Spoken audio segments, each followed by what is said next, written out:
talking about three more 19-year-old kids.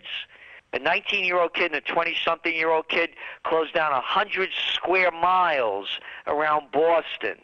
They stopped the trains from running between New York and Boston. The trains hardly run how it is anyway over here. We have third world rail. They went door to door into people's homes without warrants. People coming out with their hands up, and enough guys in body armor to lead the Battle of the Bulge. So there's a lot going on here, and fear and hysteria is selling very well in the good old USSA.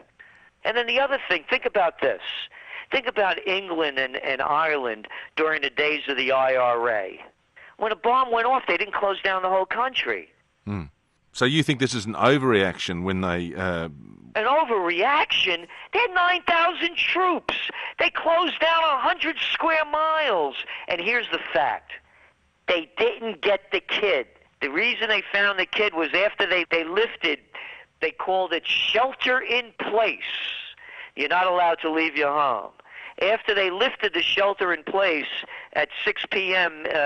Eastern time, after they couldn't find the kid, a guy goes outside, has a cigarette, sees the tarps off the back of his boat, lifts the tarp up and sees his kid laying there in delirium and wounded. That's how they found the kid. The cops didn't find the kid. No, this is an overreaction. It's more than an overreaction. It's martial law. A state of siege was declared in the United States of America. Cops went door to door with all this body armor on, going into people's homes without warrants. This is the United States. This isn't supposed to happen. Forcing people to come out of their homes with their hands up, and you see all these guys with all this body armor pointing guns at women coming out holding babies? Overreaction? It's not an overreaction for a fascist state. It would have been great in Nazi Germany. And what about people's reaction to it then? We haven't heard much of that on the news. What about the people of Boston? How have they reacted to this? Because you would have some people that say, look, I was terrified, I'm glad the police were there. You have those people. You could go to my YouTube channel, Gerald Celente channel or TrendsJournal channel, and I did a piece on the state of siege that went on there. You look at the comments. There are a lot of people that are very angry about this, but they're not being heard in the news. Let's move on to the economic front. You've been forecasting systemic global failure for years. It seems as if they may have turned the corner, a lot of the countries that are in trouble. Do you think that's the case? Which ones? Well, we're hearing that America is performing a bit better. I mean, is it possible that you're wrong, Gerald Celente? Oh, it's always possible that I'm wrong, and I am wrong. I'm only a human being. But look at the facts. Look at the numbers here. You're looking, for example, the Federal Reserve just came out today and announced they're going to continue to rig the bond market. That means they're buying $85 billion worth of bonds each month. They're now holding $3.3 trillion in their accounts of fake money. Look what's going on over there in the ECB. Tomorrow they're probably going to announce that they're going to lower interest rates again. Look what's going on over in China. Look at the data coming out showing a slowdown. Now remember, this is happening, by the way, after they've dumped in tens of trillions of dollars since the Great Recession began. You're looking at the United States, for example, home ownership now rates are down to 1995 levels. Real jobless rates are above 10% in most states. Look at the numbers on unemployment that just came out in the EU. It's over 12%. You're looking at, 27.2% in Greece, 27% in Spain. You have 57% unemployment among youth unemployment in a number of countries. And this is after all of these austerity measures and bailouts. I don't see a recovery. We were just talking yesterday on the program about the improvement that we're still seeing here in Australia. I mean, we're still seeing Australia, apparently, seems to be the odd one out. Do people around the world look at Australia and say, what the heck's going on there? Because, I mean, we've still got very low unemployment rates and we seem to be having reasonably strong economic growth. Well, you're doing well also because one of your big trading partners, of course, is China. And what's China doing? China keeps building its domestic market.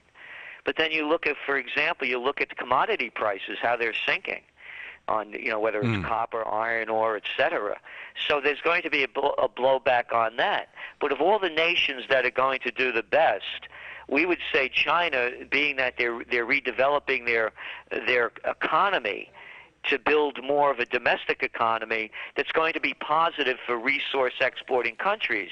But even at that level, there's going to be levels of slowdown. And you're going to start seeing it more and more in your real estate market as well, just as we're seeing it around the world. And also, there's going to become a point when they're going to have to start raising interest rates, both in the U.S. and in Europe. And when that happens, then you're going to see even more of a slowdown, because let's not forget that China makes most of its money by the Europeans and the Americans, particularly, buying their product. And if America slows down and China and Europe keeps slowing down, China keeps making less. So everything is going lower, and some countries are going to be worse than others. Now, just finally, Gerald Celente, on the Arab Spring, I noticed in your latest TrendsJournal you talk about the bloom of that Arab Spring withering. Is there still no hope in that region? One of the executive editor, John Anthony West, he's renowned for his work, the movie The Mystery of the Sphinx. He's an Egyptologist, and he just got back there, and he's been going there for 30 years, and he just got back a few weeks ago. And it's decaying there so rapidly. The country's a poor country to begin with, and it's going down faster. And now it's just more corruption, a different team in there, and much worse actually. And the same thing, this Muslim Brotherhood is taking over in these countries. Same thing in Tunisia. So when what happens is there's these protests, but there's not a movement, and you need a movement, not a protest. So not much brightness on the Middle East, not much brightness on the economic front, and it sounds like things are a bit dark at home. Not a good forecast then. Well, again, it can change. It can change when the people demand that this corruption stop. I mean, you pick up the papers every day. Name the country. All of a sudden, the King of Spain, there's a corruption deal. The guy in Bosnia, another one in Bulgaria. Something going on in Germany, right here in the States. The morality has to change. These are morality issues. There's plenty of money to go around. There's plenty enough of it to go around. But the wars have to stop, and the thievery has to end. Look, the money changers have taken over the temple. I mean, I'm not making this up. I mean, you pick up our TrendsJournal right in the front page in my story. I talk about what the New York Times says about the IMF, and they say it in a very positive way, the power that the IMF has over the Eurozone, Euro leaders, and making decisions throughout Europe. Since when did that happen in a democracy? All right, Gerald Celente, thank you very much for your time this morning. Hey, thank you for having me.